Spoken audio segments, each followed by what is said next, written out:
आपकी अदालत मध्ये भारताचे विदेश मंत्री डॉक्टर एस जयशंकर यांच्यावर आरोप आहे की हे डिप्लोमसीचा वापर राजकारण उजळवण्यासाठी करतात। जयशंकरजी, तुम्ही हे मान्य नाही करत की आजकाल डिप्लोमॅटपेक्षा जास्त एक नेते बनले आहात? G20च्या यशानंतर आम्ही खूप गोष्टी ऐकल्या। अमेरिकेच्या राष्ट्रपतींनी जो बायडन यांनी खूप प्रशंसा केली, रशियाच्या राष्ट्रपतींनी खूप प्रशंसा केली, आले नाही तरी खुश आहेत। जेवढं मी ऐकलंय की चीनने पण खूप प्रशंसा केली की भारताने खूप मोठं योगदान दिलं। पण आपले लालू यादवजी म्हणतात की पैसे फुकट घालवले, एवढा सगळा खर्च केला, भारताला काय मिळालं? बघा, कसं आहे की लालूजींचा आपण सगळेच जण आदर सन्मान तर करतो, हे तुम्हाला माहितीच आहे ना। आणि आता तुम्ही बायडन आणि पुतिन यांची नावं घेतली तर स्वाभाविक आहे की लालूजींचं नाव पण त्याबरोबर घ्यालच, हे माहिती होतं। तर आमच्याबद्दल जे काही चांगले शब्द बोलले जात आहेत, हाच एक पुरावा आहे की यामुळे आपल्याला काय मिळालं। आणि तुम्ही जर सामान्य नागरिकाच्या दृष्टीने पाहिलं तर पहिली गोष्ट G20 मध्ये ती असते स्किल्स मॅपिंग।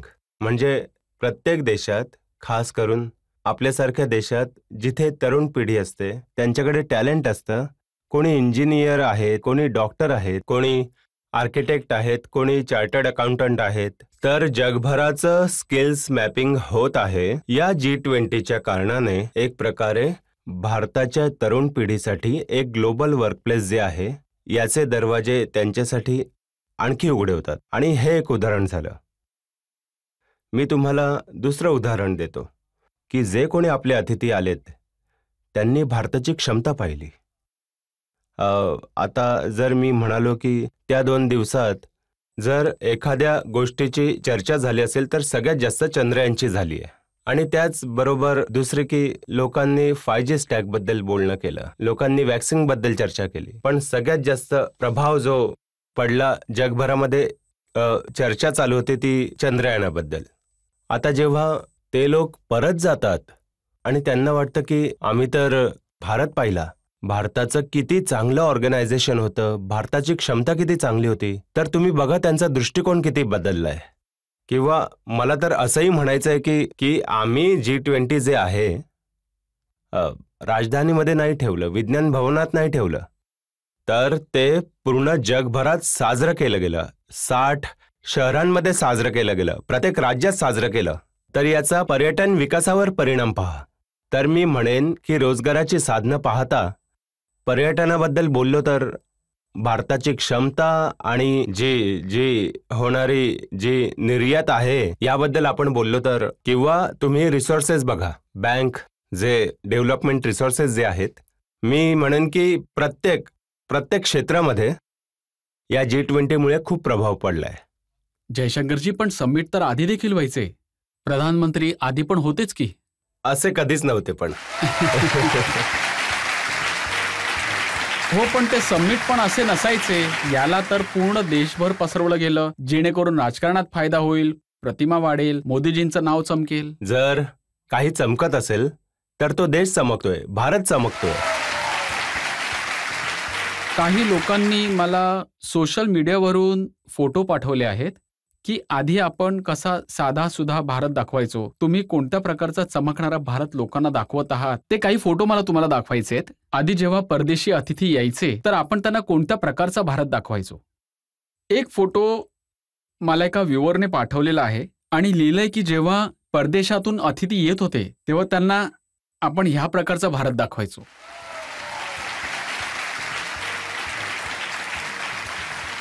आणि आता जो भारत तुम्ही दाखवला आहे तो पूर्ण चमकलेला आहे।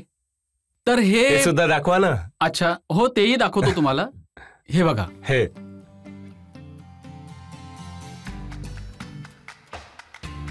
आता हे सगळे फोटो पाहिल्यानंतर नितीश कुमारच्या पार्टीमधली लोक म्हणत आहेत की तुम्ही बिहारच्या वस्तू दाखवल्या, सगळ्या लोकांना नालंदा विद्यापीठ दाखवलं, तर सगळे जे क्रेडिट आहे ते नितीश कुमार यांना मिळालं पाहिजे।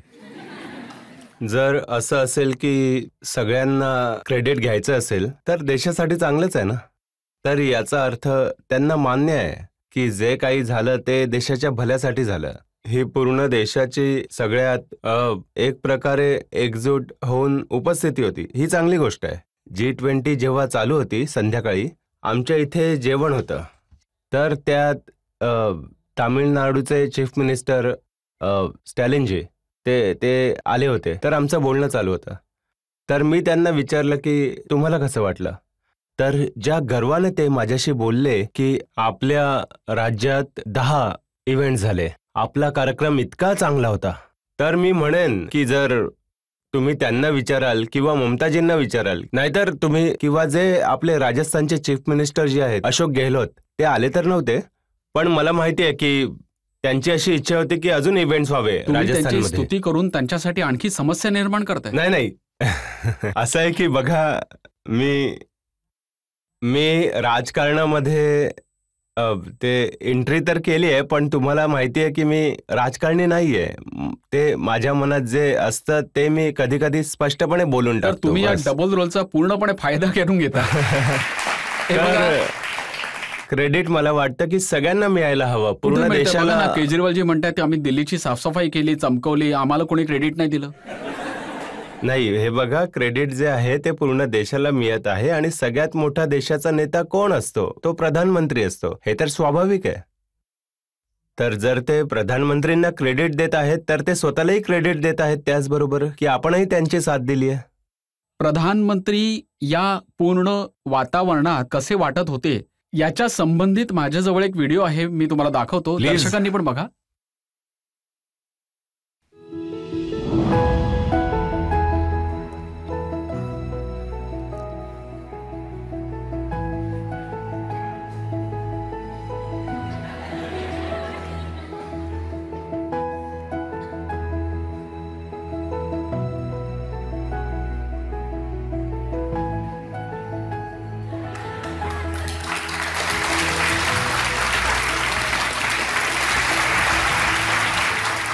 आता तुम्हीच आम्हाला सांगू शकता की इतके सगळे वेगवेगळ्या देशांचे वेगवेगळ्या प्रकारची लोक, वेगवेगळी भाषा बोलणारे लोक, सगळ्यांना मोदीजींनी सेट केलेलं. खरं तर आहे. नाही, खरं तर आहे. हे बघा, एकतर मोदीजी ज्यांना कोणाला भेटतात ते त्यांच्यासोबत ते कॉमन पॉईंट शोधतात. मला त्यांच्यासोबत म्हणजे जगभर फिरताना जवळपास 10 वर्ष झाले. आणि मी पाहिलं आहे की या 10 वर्षात हे आणि असे प्रधानमंत्री आहेत. जेव्हा ते प्रधानमंत्री होते तेव्हा तुम्हाला आठवत असेल रजतजी, तेव्हा लोक म्हणत होते की अरे याला तर परदेशी नीतीबद्दल काहीच माहिती नाहीये, काय करेल हा, तर मग हा कसं काय हे सगळं सांभाळेल, काय करेल. आता तोच प्रधानमंत्री तुम्ही पहा की त्याची प्रगती कशी होते. आणि याचं कारण हेच आहे की ते एक प्रकारे एक ओपन माइंडेड नेते आहेत. असे नेते आहेत जे लोकांसोबत कनेक्ट होतात. आता बघा, जसे जो बायडन आहेत, आम्हाला तर वाटायचं की मोदीजी आणि ट्रम्प यांची मैत्री आहे. जो बायडन जे ट्रम्पला हरवून आले ते देखील त्यांचे मित्र बनले. आता हे तर मान्य करावं लागेल ना, हे मोदीजी आहेत तर. आणि नाही, तुम्ही फक्त त्यांच्याबद्दल बोलताय, त्यांच्या आधी तर ओबामा देखील होते. तर एक प्रकारे मोदीजींचं एक असं कॅरेक्टर आहे की ज्यांच्यासोबत देखील ते कॉन्टॅक्टमध्ये येतात. तुम्ही पाहिलं असेल आणि तुम्हाला हे माहिती सुद्धा असेल. एकदा त्यांनी मला सांगितलं होतं की डोनाल्ड ट्रम्प बरोबर त्यांची मैत्री कशी झाली, कसं त्यांनी त्यांना व्हाईट हाऊस दाखवलं. पण जो बायडन सोबत कशी झाली ते तुम्हीच सांगू शकता. पहिली त्यांची जी भेट झाली ती 2014 मध्ये झाली. त्यावेळी जो बायडन जे आहेत ते उपराष्ट्रपती होते. आणि मग ते मोदीजींचा पहिला दौरा होता US मध्ये. म्हणजे मे मध्ये प्रधानमंत्री बनले, सप्टेंबरमध्ये आले होते. मी त्यावेळी राजदूत होतो अमेरिकेमध्ये. तर तुम्ही बघा की त्यांची जी केमिस्ट्री आहे ती लगेच जुळली. कारण जो बायडन जे आहेत ते देखील ओपन माइंडेड आहेत. ते म्हणजे त्यांच्या ते त्यांच्या मनात जे आहे ते लगेच बोलून दाखवतात. तर त्यांची तिथून सुरुवात झाली. त्यावेळी त्यांनी मोदीजींसाठी एक लंच ठेवलं होतं. आणि जेव्हा ते राष्ट्रपती म्हणून 2020 मध्ये निवडून आले, तेव्हा हे स्वाभाविक आहे की त्यांची जी पहिल्याची जी भेट होती त्याचा जो पॉझिटिव्ह जो प्रभाव जो त्याच्या ज्या आठवणी होत्या त्याच्या नॅचरली काहीतरी परिणाम हे होतीलच.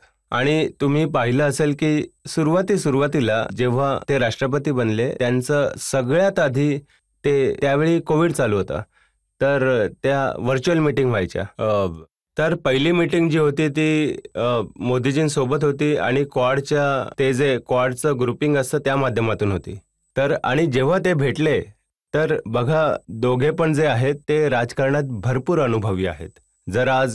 आज जर आपण डेमोक्रॅटिक पॉलिटिक्समध्ये बघू तर डेमोक्रॅटिक पॉलिटिक्समध्ये जर मी सांगेन मोदीजी सगळ्यात आता सिनियर असतील प्रेसिडेंट आणि प्राईम मिनिस्टर म्हणून, तर असं आहे.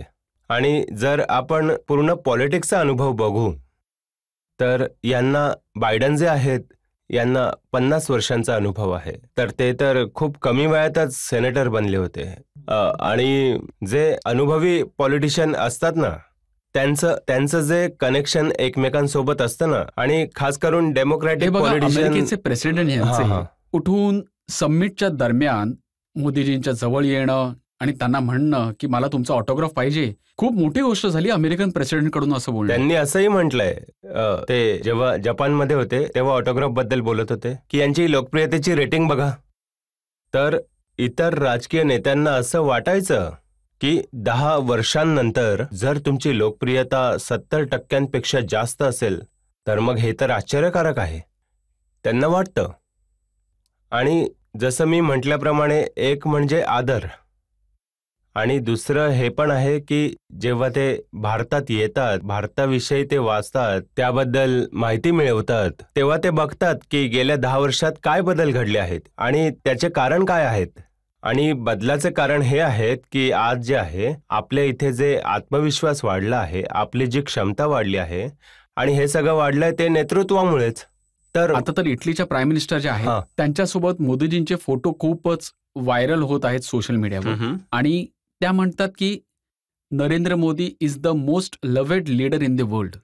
बरेच सारे असे देश आहेत आणि असे लीडर्स आहेत ज्यांच्यासाठी आज नरेंद्र मोदी एक प्रकारचे रोल मॉडेल बनले आहेत. की त्यांना असं वाटतं की बघा, एकतर हे खूप कणखर आहेत, खूप धाडसे सुद्धा आहेत, आणि मोठमोठे आव्हानं आली तर म्हणजे ते तरी त्याचा सामनाही करतात. यांचे विचार सुद्धा महान आहेत. आजकाल हे पण आहे की दुनिया खूप तंत्रज्ञ दुनिया आहे.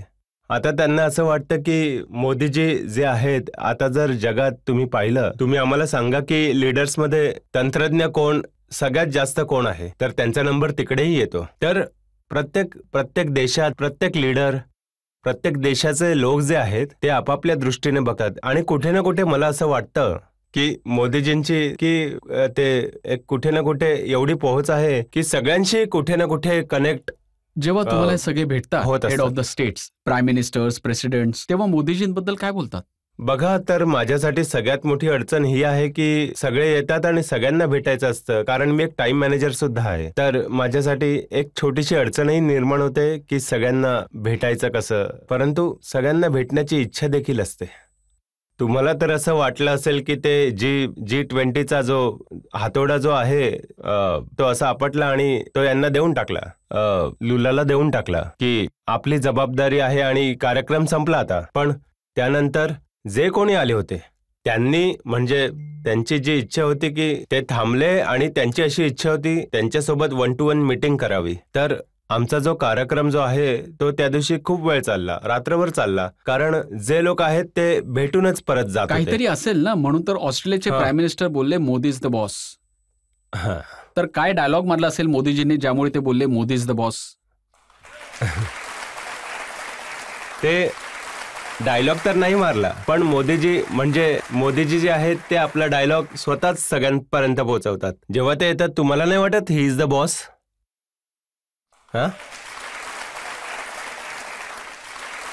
जे सौदी अरबचे प्रिन्स आहेत सलमान, त्यांना तर खूप कमी वेळा हसताना बघितलंय, पण मोदीजींसोबत तर ते खूप खळखळून हसत असतात. आज जे आहेत सौदी अरेबियाचे राजकुमार, ते तर स्वतःलाच असं बघतात की मी सौदी अरेबियाचा एक प्रकारे मॉडर्नायझर आहे. की हा देश ज्याची आधीची प्रतिमा तुम्हाला माहिती आहे, हे जे आहेत त्यांनी बऱ्याचशा क्षेत्रांमध्ये बरीच प्रगती केली आहे की ते वुमन राईट्स त्यांना ते फ्रीडम देणार आणि ते तिथे नवीन इन्फ्रास्ट्रक्चर्स बनवले आहेत, घरं बनवत आहेत.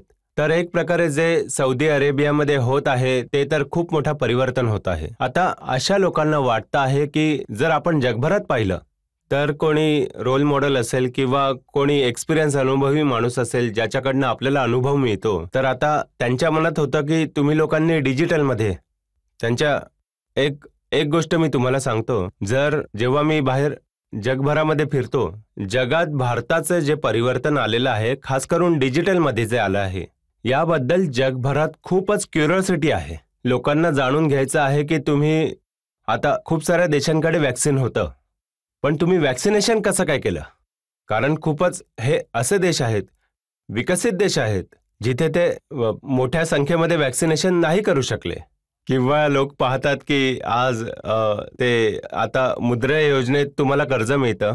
जर 40 करोड लोकांना कर्ज मिळालं आहे आणि किंवा अन्न योजनेमध्ये आपल्याला धान्य मिळतं, 80 करोड लोकांना धान्य मिळालंय. जेव्हा त्यांना समजतं की इथे गळती झाली आहे, आपली जी परंपरा होती, राजकीय परंपरा होती गळतीची, आता जर ही गळती बंद झाली आहे तर त्यांना जाणून घ्यायचं आहे. मी तर आता बाकी लीडर्स कडून देखील ऐकलंय की आमच्या इथे देखील अशी गळती होते, आम्हाला देखील हे बंद करायचं आहे. एकाने तर विचारलं याचं तंत्रज्ञान काय आहे, मी तर म्हणालो तंत्रज्ञान तर डिजिटल आहे. आणि दुसरं म्हणजे आमचे मोदीजी. तर एक फोटो पूर्ण जगाने पाहिला. 20 पेक्षा जास्त देशांचे हेड राजघाटवर उभे आहेत चारी बाजूंनी, आणि जेव्हा ते येत होते प्रधानमंत्री मोदीजी आणि जो बायडन पुढे पुढे आणि बाकी सगळे मागे येत आहेत. तर ही आयडिया कोणाची होती की राजघाटवर सगळ्यांना घेऊन जायचं? नाही, हे बघा, यात दोन गोष्टी आहेत. ही मोदीजींची आयडिया होती की कारण गांधीजी हे एक प्रकारचे, मी सांगेन आता, जगातील सर्वात प्रतिष्ठित व्यक्तिमत्व आहेत. तर जेव्हा भारतात आले तेव्हा त्यांना योग्य ठरेल की सगळेजण जे आहेत त्यांनी श्रद्धांजली देण्यासाठी तिथे यावं. आणि मला असं वाटलं की ही एक नैसर्गिक गोष्ट आहे. त्यांनाही तसंच वाटलं. आणि मी सांगेन की बऱ्याच लोकांनी याचं बरंच कौतुक केलं की आम्ही तिथे ऐकलं होतं, की आम्ही सिनेमे पाहिले होते आणि आम्ही स्वतः तिथे गेल्यावर जे इमोशनल फील झालं होतं तिथे जाऊन, त्याबद्दल त्यांनी शेवटच्या सत्रात, तिसऱ्या सत्रात अनेकांनी उल्लेख केला आहे. आता बघा, काँग्रेसचे नेता तक्रार करत आहेत की आमच्या गांधीजींना देखील काबीज केलं मोदीजींनी. अरे आता त्यांच्याबद्दल मी काय बोलू की तक्रार करणारे तक्रार करतच राहतील, काम करणारे काम करतच राहतील. आणि जे आहे, मी तुम्हाला आणखीन एक गोष्ट सांगतो. हे बघा, हे जे G20 आहे ना, ते राजकारणी प्रकरण नाहीये, हे देशाचं प्रकरण आहे. आता जो कोणीही भारताचा नागरिक आहे त्याला अभिमानित करायचं नाही. राजकारणी प्रकरण तर आहेच. याच कारणामुळे विरोधी पक्षाचे नेते आपापसात लढतायत. अधीर रंजन चौधरींनी ममता बॅनर्जींना विचारलं, तुम्ही का गेलेलात तिथे? आणि जर गेला होतात तर अमित शहा आणि योगी आदित्यनाथ यांच्यासोबत का बसला होतात तुम्ही? हे बघा, ही लोकशाही आहे. यामध्ये वेगवेगळ्या राजकारणी पक्षातले लोक एकत्र मिळून काम करत असतात आणि एकत्र बसून जेवतातही. आणि जर कोणी आले असतील तर यासाठी आले कारण हा पूर्ण देशाचा इव्हेंट आहे. जर तुमचे विचार इतके छोटे असतील की ज्यावेळी तुम्हाला देशातल्या उपस्थितीवर गर्व असला पाहिजे आणि जर त्याला तुम्ही राजकारण बनवत असाल तर याचं आता काय उत्तर देणार आम्ही? शशी थरूर तर डिप्लोमॅट आहेत. हा, त्यांनी तर पूर्ण जग पाहिलं आहे. ते म्हणाले की खूप चांगलं काम केलं आहे, खूप कमाल केली आहे. पण याचा फायदा तर राजकारणामध्ये होणार, पॉलिटिक्स होणार. आता 2024ची निवडणूक होईल, या कारणामुळे खूप मतं मिळतील. 2024 मध्ये जे होईल ते तर आधीच्या सरकारचं रेकॉर्ड काय आहे त्यावर असेल. आणि हे तर लोकशाहीमध्ये व्हायला हवं ना, व्हायलाच पाहिजे. तर मला असं वाटतं की जी 2024ची निवडणूक आहे ती जे मोदी सरकार जे आहे, एक प्रकारे त्यांच्या रेकॉर्डनुसार भारताची जनता जी आहे ती आशीर्वाद देईलच. तर आता असं नाहीये की आता एक दिवस निवडणूक होईल तर याचा अर्थ आम्ही काहीच नाही केलं पाहिजे. मला असं वाटतं की एक असा काळ होता जेव्हा आमचे विचार मोठे नव्हते. जे काही आम्ही काम करायचो ते म्हणजे खूप कमी करायचो आणि खूप नतमस्तक होऊन करायचो. काही कॉन्फिडन्सच नव्हता. पण आता जमाना बदललाय. हे फक्त राजकारण नाही बदललं, फक्त मोदीजी किंवा मोदी सरकार नाही बदललं. मला वाटतं की पूर्ण भारत बदललाय. आता जयशंकरजी हाच तर प्रॉब्लेम आहे विरोधी पक्षांचा. हा. आधी चंद्रयानची कीर्ती मोदीजींनी मिळवली, G20ची कीर्ती मिळवली, आता राम मंदिरची पण मिळाली, तर निवडणूक तर जिंकूनच जातील. बघा, आता त्यांनी हा विचार केला पाहिजे आणि तुम्ही सुद्धा हा विचार केला पाहिजे, कीर्ती का मिळते. कीर्ती बघा, हे असं नसतं की सगळी कामं आपोआप होत जातात. जर G20 मध्ये यश मिळत असेल तर त्यात कुठे ना कुठे मेहनत तर असेलच ना. आणि पूर्ण जग म्हणत होतं की संयुक्त घोषणा नाही होऊ शकणार. हां, ठीक आहे, त्याच्यावरच बोलूया. हे असं सारखं सारखं वाटणं संयुक्त घोषणा नाही होणार, आणि असं होतं की हे खूप कठीण काम होतं की या आजच्या जगातल्या स्थितीमध्ये सर्वानुमते काही होणं हे अजिबात सोपं काम नसतं. आणि काय असतं ते मागच्या म्हणजे समिटच्या 2-3 दिवस आधी जेव्हा निगोसिएशन चालू होतं तर ते आम्हाला आमची टीम सांगायची की हे आता झालं आहे. त्यानंतर परत सांगायचे की ते परत प्रकरण उघडं झालंय. मग ते असं चालत राहिलं. आणि शेवटी काय झालं की जे आम्हाला फायनल कन्क्लुजन काढायचं होतं. आम्हाला वाटलं की काही थोडेसे देश आहेत त्यांच्याशी आपण आता हायेस्ट लेवलवर जाऊन बोलणं केलं पाहिजे, डायरेक्ट बोलणं केलं पाहिजे. त्यांना हे समजावलं पाहिजे की हे सगळ्यांच्या हितासाठी आहे. G20 सफल झालं पाहिजे. आम्ही जर त्या वेळेस युक्रेनच्या प्रकरणात सहमती नाही बनवू शकलो तर बाकीची कामं दिली आहेत त्यावर पण पाणी सोडलं जाईल. तर जेव्हा याच्यात गरज वाटली तर आमच्या टीमने मला सांगितलं, मी मोदीजींकडे गेलो, मी त्यांना म्हणालो की हे 1, 2, 3 आहे, त्यांच्याशी आपण डायरेक्ट बोललं पाहिजे. तर ते गेले आणि त्यांनी बोलणं केलं. तर एक प्रकारे मी म्हणेन की जी सहमती बनली, जी भारतीय गोष्ट पहिल्यांदाच कळत आहे की मोदीजींनी बोलणं केलं म्हणून संयुक्त घोषणा यशस्वी नाही. हे बघा, ते तिथे एक मोठा लाऊंज असतो. या जागेपेक्षा 2 पट 3 पट असा मोठा. सगळे लोक तिकडे येतात तेव्हा मीटिंग सुरू होण्याच्या अगोदर. आणि त्यांना माहिती होतं, ते स्वतः म्हणजे जाऊन लोकांना बाकी लीडर सोबत बोलत होते. तर त्यांनी सगळ्यांना समजवलं की हे जे तुम्ही ते थोडंफार कॉम्प्रोमाइज करायचं असेल, थोडं कुठे काही मान्यता द्यायची असेल तर मान्यता द्या, कारण टोटल पॅकेज जे आहे ते सगळ्यांच्या हिताचं आहे. आणि एका शब्दामुळे असो किंवा एका वाक्यामुळे तुम्ही जो परिणाम आहे त्या पूर्ण परिणामाला आपण नका थांबवू. तर मला असं वाटतं की खूप सारे लीडर्स होते, त्यांना असं वाटलं आणि त्यांना जे आहे आपल्या नात्याची काळजी तर होतीच, पण त्यांना मोदीजींबद्दल एक प्रकारे मी सांगेन पर्सनल रिस्पेक्ट पण होता. हे बघा, आधीच्या काळात काय व्हायचं, मी तर 40 वर्षांपासून या प्रोफेशनमध्ये आहे. आम्ही बघत होतो की प्रत्येक गोष्टीसाठी एकतर अमेरिकेकडे पाहिलं जायचं नाहीतर रशियाकडे पाहिलं जायचं. त्यांचे लीडर्स जे काय करायला होतील ते बरोबर आणि बाकी सगळे मागे मागे चालत असायचे. आता तुम्ही हा विचारच बदलून टाकलाय.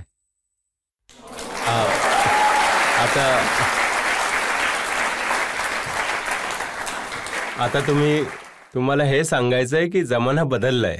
तर मी मानतो की जमाना बदललाय, की आता जे आहे जमाना बदलला आहे की तुम्ही बदलवला.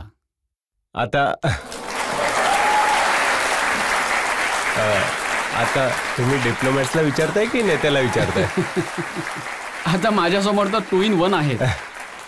नाही, मी तर म्हणेन की काही बदललंही आहे आणि काही बदलवलं सुद्धा आहे. आता बघा, ऑपोजिशनच्या लोकांना म्हटलंय की समिट तर प्रत्येक गव्हर्नमेंटच्या काळात होतं. हे तर फक्त बाय चान्स आहे की मोदीजी प्रधानमंत्री आहेत आणि रजतजी, तुम्ही मला एक गोष्ट सांगा की तुम्ही सुद्धा 40 वर्षापासून करताय, मी सुद्धा 40 वर्षापासून करतोय. असं समिट याआधी कधी झालंय? कारण मागचं सबमिट ज्याचा उल्लेख लोक करतात 1983 मध्ये नॉन अलायन्स सबमिट होतं. मी होतो तिकडे. मी ज्युनियर ऑफिसर होतो. मी स्वतः होतो. त्यावेळचा भारत जो होता आणि यावेळचा भारत यात बराच किती फरक पडलाय. तर मी म्हणेन की देश सुद्धा बदलला आहे. आपल्या त्या क्षमतेमध्ये त्यात सुद्धा परिवर्तन झालं आहे. आपल्या विश्वासातही आलं आहे आणि आपल्या नेत्यांमध्ये सुद्धा परिवर्तन आलं आहे. जनतेमधून कोणाला काही प्रश्न विचारायचे आहेत? 1-2 प्रश्न घेऊया आता. सर, मला हे विचारायचं की USA आणि रशिया हे दोन्ही वेगळे देश आहेत, तर तुम्ही ह्यात बॅलन्स कसं मेंटेन करता? जगामध्ये आजकाल इतके वाद जे काही होत आहेत ते युक्रेन युद्धावरून, की हे खरंच हे खूप मोठं एक आव्हान होतं. आणि आपल्या पद्धतीने आम्ही इंडिपेंडंट, कारण सुरुवातीपासूनच इंडिपेंडंट स्टँड घेतला, की लोकांना वाटलं की ना हे या बाजूने बोलतात ना त्या बाजूने बोलतात, तर हे इंडिपेंडंट लोक आहेत, ते जे बोलायचं आहे ते आपली पोझिशन स्पष्ट करतात. तर मला वाटतं की एक प्रकारे त्याचा सुद्धा त्यांनी मान ठेवला. युक्रेन युद्धाचा तुम्ही उल्लेख केलात. युक्रेन युद्ध एक अशी गोष्ट आहे ज्यात एका बाजूला युरोप आहे, एका बाजूला अमेरिका आहे आणि एका बाजूला रशिया आहे. आता मोदीजींवर पुतीन पण खुश आहेत, मोदींवर युरोपियन युनियनचे लोक खुश आहेत आणि मोदींनी जे काही केलं त्यासाठी अमेरिका देखील वाईट नाही म्हणत. सबका साथ सबका विकास.